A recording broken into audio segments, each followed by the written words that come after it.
glad to see you here this afternoon to talk about your work. I'm very happy to be here. We finished putting the exhibition up yesterday. We did, it's 6 o'clock, just in time, yeah. Although it's not been officially opened yet, we have had visitors already to the gallery this morning. I believe so. Yes, as we had a visit from the university. So, how many years has it been, Phil, since you've actually been painting? It's been many years in many different guises. I studied at the Limerick School of Art and Design back in the early 80s. Then I was painting in Dublin for some years, had a couple of paintings. I've been painting for many years. I did have this long detour in philosophy, which I started at the University of Bolton Institute of Higher Education as it was then. I did think I was going to pursue that, but then after some years the painting just became insistent and came back. So it's been a long time in many different places. Yes, it's a long journey, isn't it? It is, yeah. You were here last year, I believe, Phil, as artist in residence. Yes, I was very lucky to be. I was very fortunate to be invited to be the artist in residence here, which was incredibly exciting. And in essence, what that meant was I spent a long amount of time. I spent some weeks here just walking around, looking, and of course, there's many things to be captivated by here at the station. But the main thing, I suppose, is obviously people moving around. So I did a lot of rapid drawings, a lot of sketches. Some longer sketches, some of which are in the exhibition here, and then they were displayed as a kind of little mini exhibition here. But my view was then somehow, I didn't know how, was to work them up into larger paintings.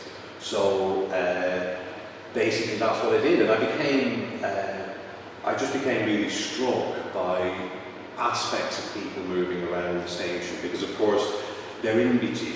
You're catching a journey.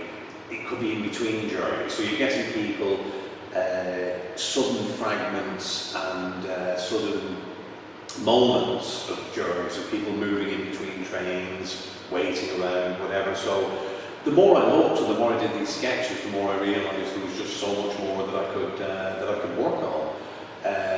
So I had that mini exhibition last year. That was about October, with a view to sometime this year having an exhibition of paintings. So I didn't know how I was going to do it, and I just did all these rapid drawings. And then at the start of this year, then I started working on these paintings, these larger paintings that are all 4x2. And the reason they're 4x2 is to accentuate the vertical nature of the figure. Yes. And then moving on from the drawings, many other things struck me about the figures. And that was the platform, etc. Let's talk a little bit more about the figures, because one thing that strikes me is, although they are recognisable, obviously, as individuals, you haven't focused too much on the details of their faces. Is that on purpose? You've done that, presumably? It is, because when I started these group of paintings at the beginning of the year, and what I wanted to do was somehow, and of course, I was saying this to Mark earlier, I can't illustrate movement or dynamism or energy. In other words, I can't illustrate it, but to somehow render it in a way. So yes, you're absolutely right, the details didn't matter. What mattered was that the figure became a sort of momentary coalescence of energy and movement. And then with these paintings, it was about how the figure influenced the space and it's in. So, you know, these figures are fully inhabiting space. They're not sort of cardboard cutouts with a background. So, as I started painting, I mean, I tried different ways. Some of them at the beginning didn't work. A lot of them were changed as they went along. And only when it reached a certain pitch did I then think it had that visual impact of the figure as I glimpsed them. So, yes, absolutely, it's intentional not to delineate them, because basically, for me, that wouldn't be, it would be too far removed from people's real experience, because as you're walking around the station, you don't experience people in delineation, or you have glimpses. and those glimpses can be partial, but because everything's moving and you're moving, it is about different forces. So, you know, these figures are, you know, they're moving in space. So that's one force in another force.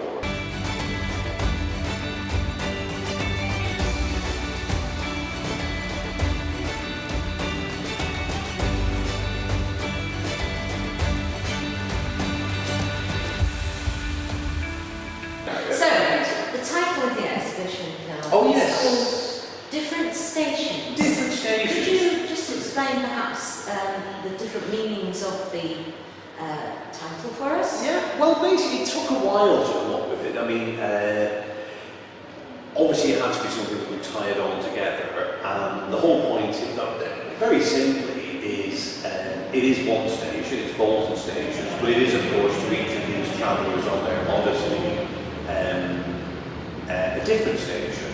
So in a way, that was quite simple. It was different stations, the stations in different the station in different forms as it takes as part of these people, the figures moving around of their journey. Yes. They're hurtling towards, well, not hurtling towards literally, Yes. but towards a destination. Of course, there is another meaning of the word stations, to take up your station. Exactly, that's right. Your position. Position, yeah. So that was another aspect of the word station, as in this is their position. So their station is where they are at that point in time. So it was just playing around with the connotations of difference and stations, yeah. The palette you've used, the range of colours. Would you like to explain a little bit more about that? Yeah, it's well, the palette always kind of dictates itself. I mean, I can never. Oh, well, I have to say, all the colours are basically here in the railway station. Obviously, these paintings aren't naturalistic, so I therefore haven't exactly matched the colour. But the colour is always influenced by the physical location that's inspired it. So, and in this case, again, this is something else that you only realise when you look for a long time and spend a long time in a place. Is, you know, you would go out on the station platform and say, this is bluey grey. When it's wet, it's a dark bluey grey. But of course it's not, it's much more than that. There were times when I looked at the station, and that's why you get effects in here that I've exaggerated them for dramatic effect, because it is a work of art, not real. Is, you know, the more I looked at the station, I could see like the yellow reflected in the concrete, the blue from some of the pillars. Sometimes you see that. So even within this, that as I said earlier, became like a stage. Then there were lots of other colours and textures. But the colours basically they all came from my observations of figures moving around the platform. And I've accentuated them, probably not the yellow band is in different lights. That's kind of that cadmium yellow that it is. So yeah, so all the colours come from this physical location, yeah. It's interesting, isn't it, that this gallery is actually on the station platform. Yes. Even as we're speaking, you've got the noise of the Of the trains, trains, yeah. in the background. That's right. Which of course fits perfectly. It's perfect. If you took this exhibition away from this place, Yes, yeah. it would still work as a body of work, but it would almost lose another depth. Absolutely, and that's why it's so special and it's so exciting for me just simply to see the work here, because I've been looking at this work in my studio, but of course I couldn't wait to see it physically in this gallery, which is on platform 5, and it's these two platforms where all of these paintings come from. So it's an incredible opportunity.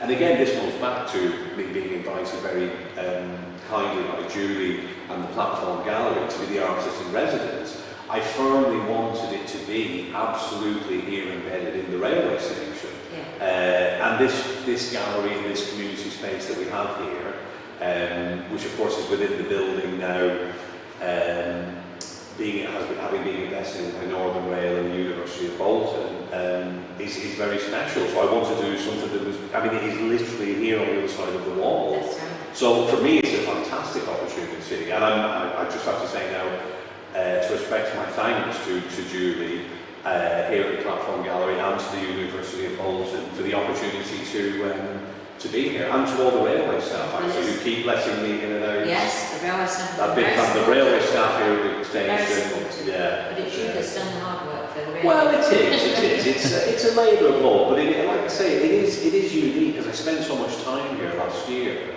and you know this was only an idea, and then when you go away from the place, I really. We only put it up last night, so I couldn't wait to see all the work that was just physically outside. I suppose it's actually pretty unique to have a gallery where the work exhibited is just out, is literally physically just outside. We just thought of that, but And what's coming next then, Phil? Well, next, this is what happens with painting. Is of course I thought that this would be it here at the gallery, but having finished all this work now. I am hoping to commence another series of works which will be related to this work, but it will be a different scale, different sizes, and also some diptychs that are about the station platforms, because of course there's much more to the station pictorially and compositionally. So I have a big installation piece I have in mind if I'm lucky enough to exhibit it here at the gallery next year. So I'm already moved on to that now. That's the thing about when you have an exhibition is, you know, I've done this now I'm already moved on to something new. And there's something new has been inspired by this work, and actually having finished it, now there's other aspects of the Bolton train station. And so this is going to be a bigger multiple panel piece, I think, I'm not sure. But that's what I've started working on now. And two other very large pieces I'd like to do. If I can, so they're the next things I'm going to be working on. Wow. Here, yeah. If people want to come down and see the work, Phil, what is the arrangement? Well, basically the arrangement is, obviously because of COVID, we are here at the gallery fully COVID risk assessed and fully COVID compliant. But obviously because of the current restrictions, people can come by simply booking an appointment, and there'll be a contact with the video. So if people just email me or send me a text saying they want to come and see the exhibition, I can either do it singly or maybe do a few people at a time. So basically people contact the platform gallery or me, and my email address is lowercase pap2911@aol.com. So if people email me that address, I'm happy to arrange anyone to come for private viewing. It kind of makes it more exclusive in a way. Okay, and we'll put those details up on Twitter. And Yes, and they'll be on the Instagram page for the Bolton Community Rail. Wonderful. We've got an Instagram page there, and they're going to be on there's a YouTube channel for the group, isn't there? Yeah. So any contact detail will be there. So as I say, it makes it almost more exclusive. It does indeed. And thank you very much for Not at talking all. to us today. Thank you so much, Julie. And I would also like to say one last thanks to Julie here, who all the arrangement here in the gallery. Julie has incredible curatorial skills, so this exhibition is curated by Julie, and she's done a fantastic job, far better than anything I could have done. But it does really optimise the work. So, and I also couldn't have done any of this without Julie. So, thank you so much, Julie. It's nice of you to say so. Not at all. Thank you very much for your compliment, and thank you. Thank you very much.